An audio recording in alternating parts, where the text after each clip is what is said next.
We all appreciate that Nairobi city is a big city, like any other city in the world. And like any city, there are always challenges associated with major cities, of which Nairobi cannot be an exception. We might have had challenges of petty crime in town, which are normally associated with urban dwellings. But we cannot say it is totally out of hand.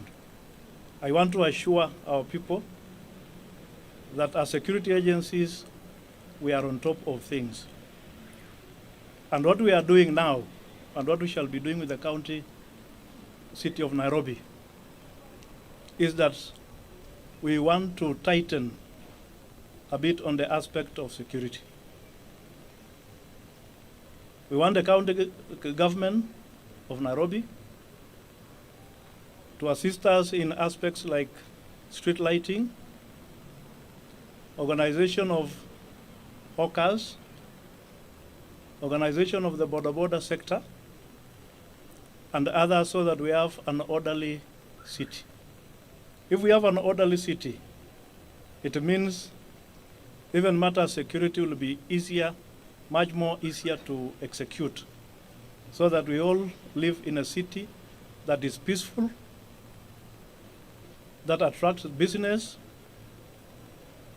and that is truly an international hub for this continent of ours. So we want to work with the county government, especially on issues of lighting. We want them to install more lighting, and those that are in place should be free of vandalism. That's why we want to urge our people. Let us not entertain people who are siphoning power, people who are vandalizing street lights, and any other government infrastructure for that matter, including the road sleepers, the road rails, and other general infrastructure. We must all be responsible persons. Now, if I speak particularly on matter of security, we all need to work as one team. Security is not a preserve of the national government. Neither is it for the county government. Security is for us all. The national government, the county government, the business people who are the owners of the town, our common wananchi, and everybody else must collaborate in this matter of security. Please let our people report any crime at any time of the day or night, so that they are handled properly. Finally, we should also not exaggerate. I'm told we have our youth and others who do very well in social media. Please let us not exaggerate issues because we want to create something that goes viral and earns us some money. Let us report the reality. Because as it is, our security situation is not as bad as some would like to depict. We are reorganizing our villages, the Nyumba Kumis, the peace committees, and other security committees, so that we have something that is vibrant, even as we go towards 2027. So please, let us all cooperate and have a very, very nice city, which is peaceful and conducive to business. Thank you very much. Asante sana Bwana RC for that reassurance. Really, we need to assure our people while providing that feeling of safety for the residents of Nairobi. We do not want our ladies walking fearfully in the CBD, clutching on their bags for fear of being mugged.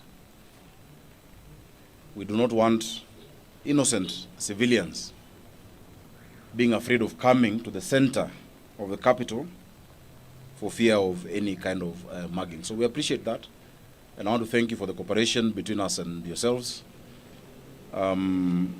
We are shortly sitting down with all the OCPDs, all the OCSs, all the DCCs, the RC himself, the county commissioner, our sub-county admins from all the sub-counties in Nairobi, and our ward admins, so that in every cell, in every ward, a joint team shall operate. Allow me to address the issue of sabotage and vandalism. Over the past few days, our electrical team, together with security team, has been observing the different streets where there have been cases of darkness. These are streets that have streetlights. These are streets that have installations. But a few individuals have been sabotaging, and that is one of the points we will show you, including tapping onto the power grid by Kenya Power and the county. We want to tell Nairobians and the people of, those who come to the CBD, that there is a number through which we can report such incidences.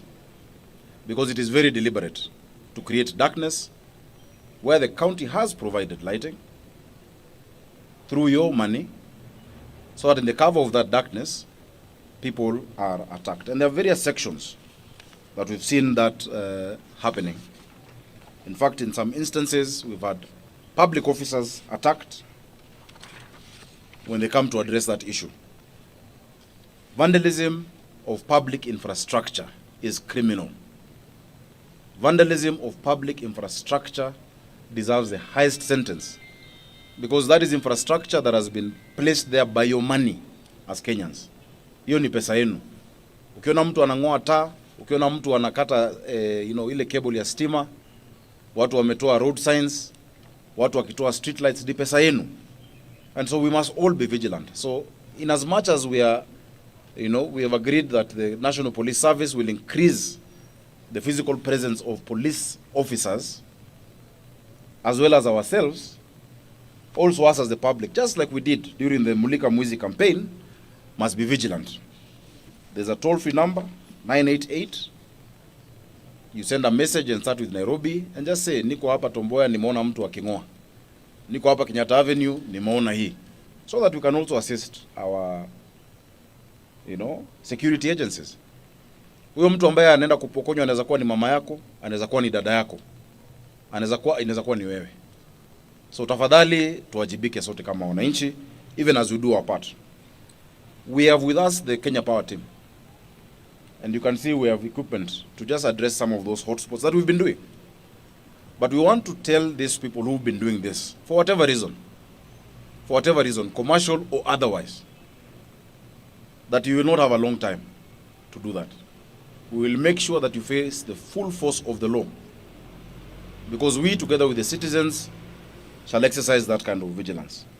The critical installations along Tomboya Monument that power the whole of Kencom, Ambassador, around the National Archives, and we are going to go there with you just now, so that you can see the extent of that infiltration. This morning, a vehicle whose number plate has been identified and reported to the police was spotted by our officers, again taking part in that kind of vandalism, removing lights and working on the connector points. We hope that prosecution shall be handled expeditiously by the agencies that are concerned. We have, over the past months and years, invested heavily in tens of thousands of lighting infrastructure, cabling, road rails. Unless we all work together, because we see somebody posting a video of, another citizen uprooting a barrier on the road. How have we helped ourselves? I think citizens must also now institute arrests of people infiltrating it is your money. It is your taxpayers' money.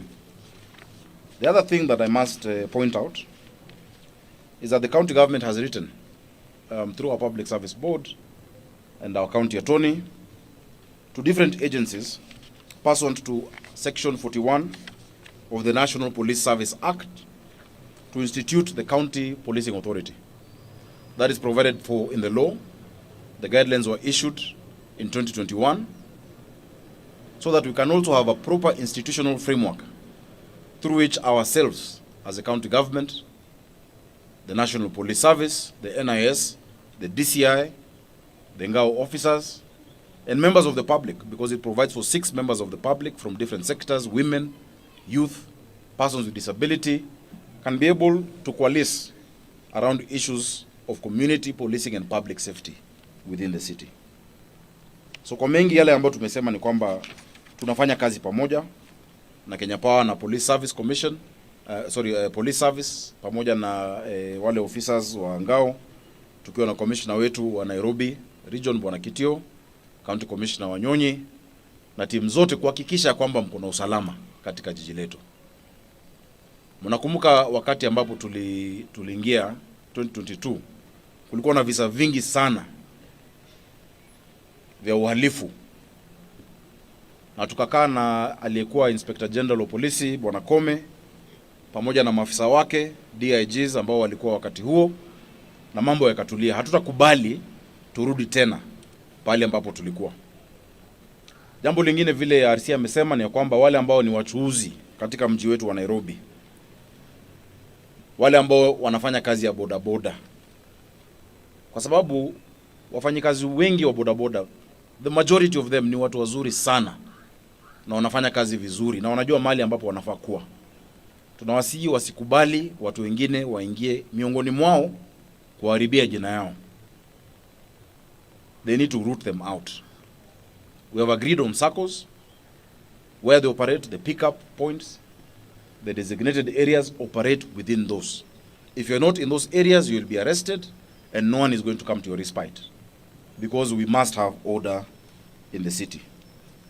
So naomba kwa sasa nisiseme mengi zaidi ya hapo, kwa sababu ni jambo ambalo tunashirikiana na ni jambo ambalo linaendelea, and that we'll continue working on it together. Truly, Nairobians must feel safe and you will feel safe.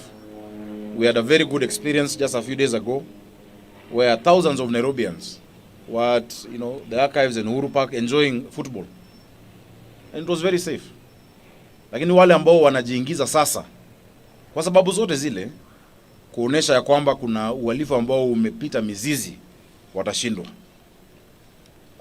We commiserate with those who have been victims. I know after we had a very big festival here at Uhuru Park that was very successful, a gospel festival. We got some incidences from that within the CBD where lights were deliberately switched off at around I think 9 p.m. thereabout. Hao ni watu ambao watashikwa. Ya mwisho tutakuwa na mkutano na wale wamiliki wa vyumba, baadhi ya vyumba katika jiji letu, kwa sababu kila mtu akiwa na kamera yake outside your shop, outside your office, and a light, because we have regulations and city bylaws that you must have your own spotlight as well, in addition to the public infrastructure that we have the responsibility to ensure is there. Then that feeds into the security of the city, and that's what happens world over. It is not a novel idea only for Nairobi. That's what happens across the world, to ensure that we cooperate so that this city can continue being a bustling and vibrant, nerve center of commerce, of culture, of tourism, and of the social life of the people of Nairobi. So allow me to leave it at that.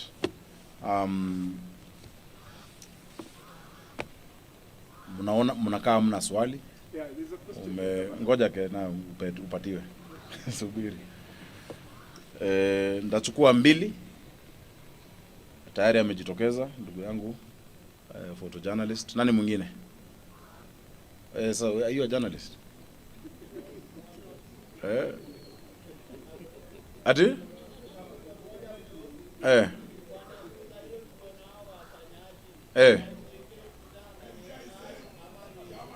Ni message 988 SMS. Na muangalie hiyo mambo kabisa. Asante. So thank you for that, because that is public participation. Yeah? Yeah? Mama pia mko na swali? Yenye inahusisha hii? Mambo mengine? Tazungumza na nyinyi. Ni bure, si ni bure? Ni bure, hiyo SMS ni bure. Hiyo SMS ni 988. Sio star, kuna master. 988. Text. Andika Nairobi, niko Uhuru Park, nimeona hii. And our public, our officers in the police service and DCI will swing into action. And we're supporting that.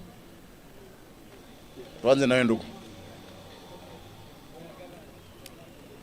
Okay, it was the gentleman behind you, but it's okay.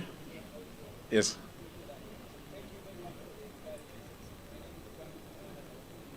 Yes.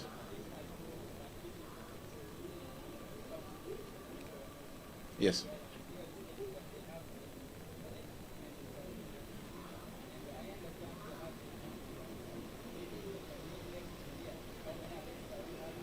The arrests. Okay. Thank you. That question is best placed for the regional police commander, who is joining us at the next stop. So we will get an opportunity, because we'll have there at that spot we have the OCPD, Central Police, as well as the regional police commander. So that will be best placed there. Unless you want to address the arrest. Yeah. Yes. Yeah. Yeah. Yes. We should get that report, because let's let the competent agency, the one that arrests, answer that. But what we want to say, because we've had questions that people are being sponsored, etc. Crime is not acceptable. Crime is not acceptable in the city. No one should rob anyone in anyone's name, and there is no sacred cow. So that one we shall not allow in the city. Yeah, yes. There's an issue. You had a challenge earlier with Kenya Power. Yes. Clarity in terms of the bill. If that might have affected the day switch off as they have done. No. And then there's also the question in terms of switching off the lines. They are likelihood of internal sabotage. As we've said, the investigations are going on who has been infiltrating the power infrastructure. We have suspects. There are areas we've seen. We thought these illegal connections, for a long time are just in the informal settlements. But now in the CBD, in an area like Moi Avenue, somebody has his own control box, supplying other people power, and people are paying. That is criminal, and those should be charged. So there's no other matter. We are working very closely. That's why you have the top leadership of Kenya Power here with us to address those. So allow me to leave it at that. Yeah? Tulisema mbili. Yes. Public infrastructure. It speaks to or paints a picture of a more complicated way. Yes. So it is not static, right? As the article it looks and sounds like organized crime. Yeah. It may look like that, but we have the professionals. I would let the DCI and the police give us a verdict, on what exactly it is. We have people who deal with scrap metal, for instance, who want the cables, the copper. And we've seen that in many parts of the city. We've had people taking manhole covers, and you find a hole, it is sorted out, we change the material, it is still being stolen. And so if there's a wider web, I think our officers in the National Police Service are competent enough to allow us to resolve that. What we are appealing for, and what I'm appealing to you as your governor, is that as the citizens of Nairobi, we must take charge. Because that is that's your taxpayers' money. That is your contribution. And the first work of any government is to secure its people. And we're confident that that is, being dealt with. Yeah. So, tuache hapo. Tutembe utaniuliza tukitembea. Yeah? Sorry? Utaniuliza. Utembe karibu na mimi. God bless you. Asante.